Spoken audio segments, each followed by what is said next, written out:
Ja, hallo zusammen. So, es ist nun wieder soweit, das nächste Video folgt. Heute wird vor allem darum gehen, wo stehe ich aktuell und wie geht's weiter. Von dem her, das seht ihr gleich nach dem Intro. Habt Spaß!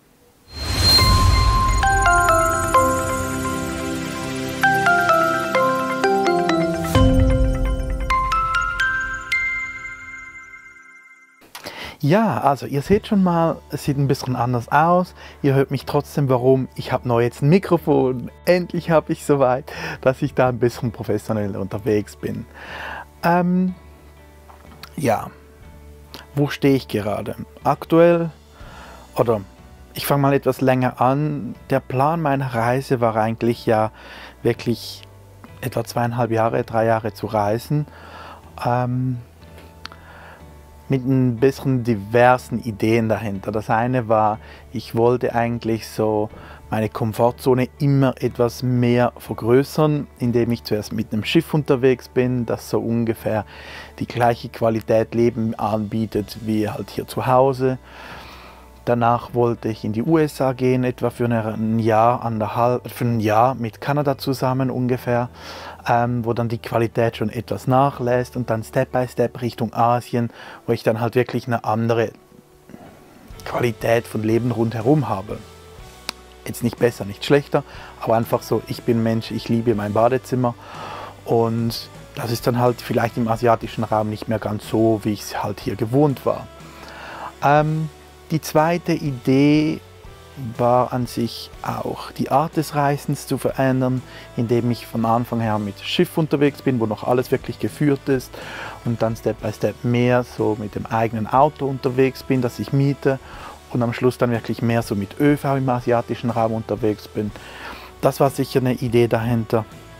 Und dann halt aber auch die Überlegung, was mache ich danach?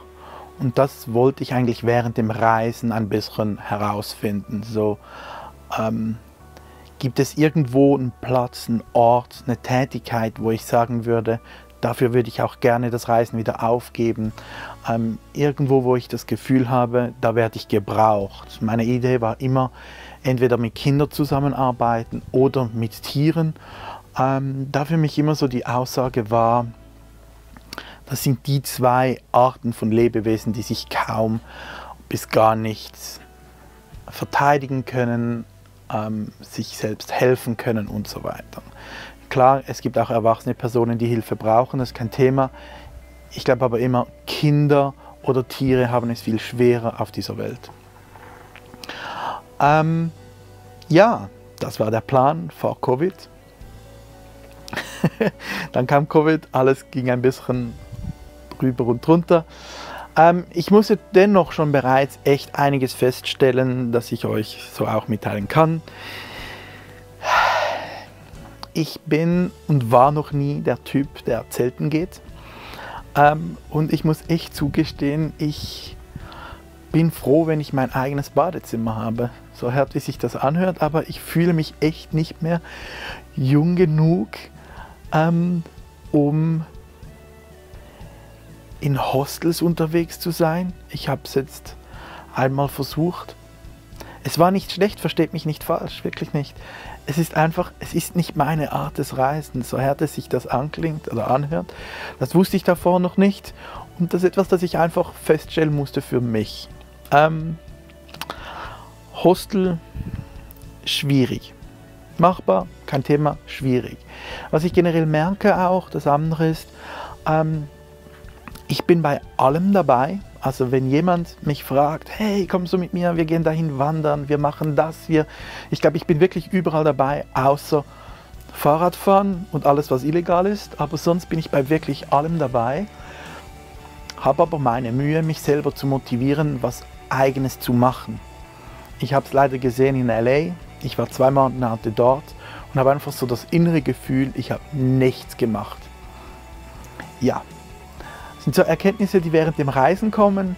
Ja.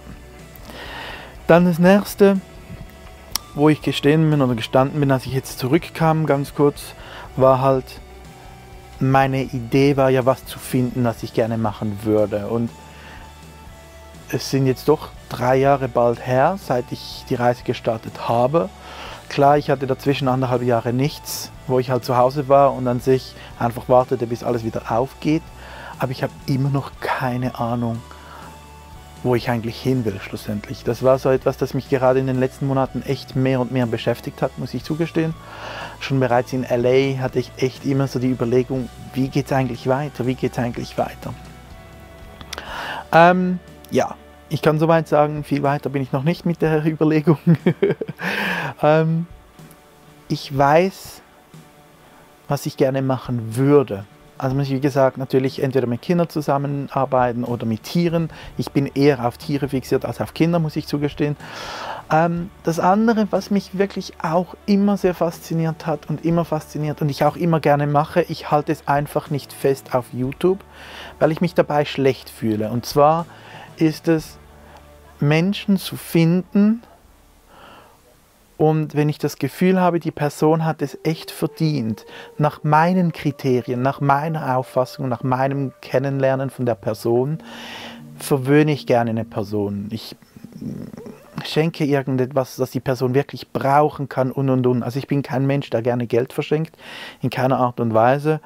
Und ich bin auch nicht der, der jetzt durch LA wandert und jedem Obdachlosen einfach $10 in die Hand drückt und fertig, sondern ich möchte Personen auch ein bisschen kennenlernen und so weiter. Ich mache das echt schon länger, muss ich zugestehen. Jetzt, es hört sich vielleicht schlecht an, aber auf dem Cruise, also auf dem Schiff, auf dem Kreuzfahrtschiff, habe ich schon jetzt mehrfach die Crew verwöhnt. Ich habe echt coole Erlebnisse gehabt, wunderschöne Sachen. Aber das genauso wie es auch in LA mit Obdachlosen und so weiter. Das ist echt etwas, das ich sehr, sehr gerne mache. Ist aber natürlich unglaublich schwierig, einen Job darauf zu finden. Wer stellt einen an, damit man nur Geld ausgibt? Weil schlussendlich ist es halt genau das. Ich gehe irgendwo umher, ich rede mit Leuten, ich finde jemanden, wo ich wirklich das Gefühl habe, wow. Und gebe dem irgendwas, was ich wirklich auch das Gefühl habe, wie gesagt, er oder sie kann es wirklich auch brauchen, was nicht geldbezogen ist, also nicht reines Geld. Ob das jetzt irgendwo ein Ausflug ist, ob das was zu essen ist, ob das Kleider sind, was auch immer, spielt überhaupt keine Rolle.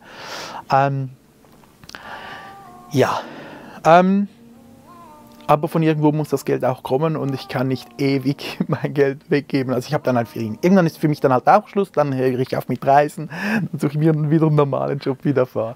Aber das wäre sicher auch ein Traumjob. Ja. Mal schauen, wo es mich hinzieht, ich weiß es echt immer noch nicht. Was ich jetzt jedenfalls weiß, ich dachte eigentlich die ganze Zeit, Kreuzfahrtreisen sei jetzt vorbei, da Kreuzfahrtreisen echt eher teuer ist. USA war jedoch auch nicht ganz billig, muss ich echt zugestehen. Also USA ist echt aktuell sehr teuer. Jetzt habe ich per Zufall vor etwa 2 Wochen gesehen, AIDA hat eine Aktion für Single-Reisende. Und zwar normalerweise, wenn du auf ein Schiff gehst, und es spielt echt keine Rolle, wo du hingehst. Ob das jetzt bei Royal Caribbean, bei NCL ist es vielleicht noch schwierig, weil sie so Single-Kabinen haben. Ob mein Schiff oder davor AIDA, du zahlst als Alleinreisender immer 170 bis 180%, weil du halt eine Doppelkabine alleine belegst. Und AIDA hat gerade da jetzt im billigsten Tarif, wo du halt nichts sonst inklusive hast, aber echt diese Funktion abgeschafft. Und da kommen Reisen heraus für Preise, die finde ich persönlich halt echt genial. Also ich habe jetzt wieder Reisen gebucht, muss ich ganz ehrlich zugestehen, mit Kreuzfahrtschiffen für die nächsten Oktober, November, Dezember, Januar, etwa 3,5 Monate. Also es sind 90 Tage auf dem Schiff, 89, wenn ich genau sein will, 89 Tage auf dem Schiff aktuell für 6.200 Franken. Ich weiß, sonst rede ich nicht so über Preise und so, aber das heißt einfach, ich reise aktuell mit weniger als 100 Euro, Franken, Dollar, aktuell ist ungefähr alles gleich zum Schweizer Franken, pro Tag Tag. Und wenn ich einfach denke, ein Hotel, ob jetzt das in den USA ist, in Dubai ist, wo auch immer, ich mag Singapur, das ist teuer, ich mag Dubai, das ist teuer, ich mag die USA, die ist teuer, ich mag Japan, es ist teuer. Ich würde immer mehr als 100 € bezahlen für Essen, Shows, Unterkunft, Swimmingpool, Fitnesscenter und Fitnessprogramme. Also auf AIDA und Mein Schiff hast du halt echt Programme, nicht nur das Fitnesscenter, sondern richtige Programme, die alle gratis inklusive sind. Und das, wie gesagt, für weniger als 100 € am Tag. Ja, also habe ich mich wieder entschieden, ich gehe nochmal aufs Schiff. Ich hoffe, das ist okay für euch. Kurz nun zu den Routen. Jetzt am Anfang wäre ich einmal 10 Tage und dann 7 Tage im Norden unterwegs. Das heißt, ich starte beides mal von Kiel, einmal wirklich etwas höher Richtung Norwegen hoch. Das zweite Mal, die 7-Tagesreise, ist mal nicht mehr ganz so weit nach oben, weil es halt auch kürzer ist. Danach würde ich weiter mit dem gleichen Schiff, die AIDA Luna, von Kiel Richtung Jamaika in die Karibik nochmals. Es sind 27 Tage. Ich weiß, ihr kennt schon einiges da. Ich liebe es einfach, die Karibik, muss ich ganz ehrlich zugestehen. Ich höre aber auch ein bisschen auf das Feedback, das ich bekomme. Und das war nicht die ganze Zeit bitte nur Wasser und Fische und Schnorcheln. Ich habe mir also gestern mal die Ausflüge angeschaut, habe die schon ein bisschen gebucht und es wird es immer noch dabei haben, bitte versteht das nicht falsch. Es ist das, was ich über alles liebe. Aber ich verstehe es auch, dass es langweilig sein kann für euch, wenn ihr immer nur Wasser und Fische seht. Und von dem her habe ich jetzt wirklich auch aktiv geschaut, dass ich dazwischen mal in einen Regenwald wandern gehe. Was mir genauso gefällt, das ist überhaupt kein Thema. Also ich mache nichts für euch, das mir nicht gefällt, versteht mich nicht falsch. Aber ich kann natürlich auch mal ein bisschen Abwechslung bieten. Und ja, von dem her, ich freue mich echt schon richtig darauf. Ich gehe auf dem Schiff auch eine Tänzerin besuchen, die ich auf der Weltreise kennengelernt habe, die Juliana. Sie weiß noch nichts davon, also ich habe sie natürlich gefragt, wo sie ist, aber ich habe dann nicht gesagt, dass ich komme. Also falls jemand von euch sie auch kennt, bitte nicht informieren, dass ich komme, es soll eine kleine Überraschung sein. Ist für mich eine unglaubliche Tänzerin, rein vom Tanzen her. Also wie gesagt, ich habe schon in Las Vegas über sie gesprochen. Ja, schaut euch das Video einfach nochmal an. Ich glaube, ich habe dort wirklich etwas ausführlicher gesprochen über sie. Und dann die nächste Reise mit dem Schiff werden die AIDA Blue. Auch da bitte ich euch, bitte niemandem was zu verraten, wenn ihr die Leute kennt, denn ich gehe Tobi besuchen, der Entertainment Manager von der AIDA Blue zu dem Augenblick. Ja, auch mit ihm habe ich es wirklich sehr, sehr gut.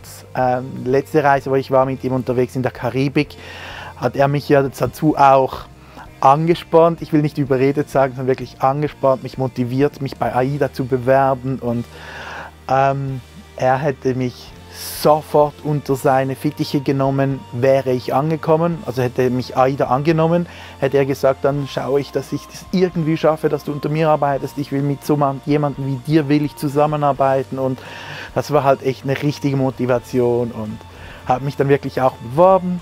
Naja, AIDA braucht mich nicht, das ist kein Problem. Aber ihn gehe ich also sicher auch noch besuchen. Nur 16 Tage von Triest nach Mallorca. Aber trotzdem, ich freue mich richtig darauf. Und danach fliege ich nach Singapur und gehe auf ein Mein Schiff, auf die Mein Schiff 5. Leider wollte ich noch jemanden besuchen, auch von der Mein Schiff Flotte, aber die Dame ist leider gerade im Mein Schiff 2 unterwegs. Und ich freue mich echt auf Asien. Das ist so, ich wollte ja immer nach Asien gehen. Wie gesagt, das Ziel war dann mit Backpacker und ÖV. Ist es jetzt aktuell gerade nicht, sondern es ist das erste Erfahrung für mich jetzt mit Asien. Oder fast die erste Erfahrung mit Asien. Vielleicht wisst ihr, 2019 war ich schon mal mit meiner Mutter dort. Und zwar geht es wirklich von Singapur nach Thailand, nach Malaysia, nach Vietnam. Und ich werde, das ist eine Rundreise, 14 Tage, und ich werde die mehrfach machen. Ich kann noch nicht sagen, wie viel, denn aktuell habe ich sie zweimal gebucht. Ich hätte sie sogar schon mehr gebucht, das ist kein Thema. Aber die Preise, die Vergünstigung, die auch Mein Schiff hat, zum Teil, die ist nur bis Ende Jahr. Das heißt, meine Weihnachts-Neujahr-Reise ist gerade das. Und die Reisen danach sind gleich doppelt und dreifach so teuer, ist aber genau dasselbe. Und darum warte ich einfach noch, vielleicht verlängere ich es dann auf dem Schiff. Lasse ich mich überraschen. Danach ist der Plan, so spätestens im Februar zurück in die Schweiz, denn vielleicht wisst ihr noch, ich habe einen Zahn weniger aktuell. Dann sind die 6 Monate auch sicher vorbei und man kann das Implantat mal reinsetzen. Der Zahnarzt, ich war schon dort, meinte dann, da muss man einfach wieder so 3 Monate warten, bis alles verheilt ist mit dem Implantat und erst dann wird die Krone darauf gesetzt. Und das war für mich so wirklich aktuell jetzt einfach mal die Idee. Ich gehe, wie gesagt, jetzt nach Asien. Wo ich ja immer hin wollte, war Japan und das ist auf dieser Reise nicht dabei. Das heißt, ich komme zurück, mache das Implantat rein und würde dann 3 Monate nach Japan gehen. So März, April, Mai ungefähr. Das ist so jetzt einfach aktuell gerade mal der Plan. Würde dann zurückkommen und meine Krone darauf setzen. Viel weiter weiß ich es noch nicht. Ja, ich lasse mich echt überraschen. Falls ihr irgendwo auch per Zufall dabei am Reisen seid, gebt doch einfach Bescheid. Immer wieder schön, Leute zu sehen, Leute zu treffen, die ich vielleicht schon kenne oder Leute, die mich einfach nur hier kennen und mich einmal real treffen wollen. Alles gut. Ja, ich freue mich richtig. Ich danke euch vielmals fürs Zuhören. Ich hoffe, ihr habt wieder ein paar neue News erhalten von mir. Das heißt jetzt, das nächste, was ihr seht, ist eventuell London, denn ich gehe für einen Tag noch nach London, jemand anderes besuchen. Oder sonst dann wirklich ab Kiel. Da muss ich einfach schauen, wann ich die Zeit finde, euch alles wieder hochzuladen. Das ist halt immer so das Problem, das ich echt habe. Auf dem Schiff habe ich einfach kein Internet. Ich habe an sich alles fertig geschnitten, also das ist immer das Ziel der Reise. Ich bin fertig mit Schneiden, ich muss es dann hochladen. Und was ich jetzt letztes Mal ein bisschen in LA gelernt habe, das Übersetzen braucht echt auch noch viel Zeit. Von dem her, wie gesagt, ich schaue mal, wie viel das jetzt noch auf Englisch schauen, die ersten 3, 4, 5, 6, 7, 8, 9, 10 Videos, keine Ahnung. Und vielleicht kommt es dann wieder etwas schneller. Aber ich bin offiziell wieder ab dem Reisen, das heißt in 1,5 Wochen, das ist, stimmt gar nicht, das sind fast 2 Wochen. Ab dem 26. bin ich wieder unterwegs, 26.09. Das heißt, ab dort hört ihr dann wahrscheinlich wirklich gar nichts mehr, außer ich habe irgendwo wieder Internet. Von dem her, danke vielmals, wie gesagt, fürs Zuhören. Ich wünsche euch einen wunderschönen Tag. Man sieht sich. Bye, bye.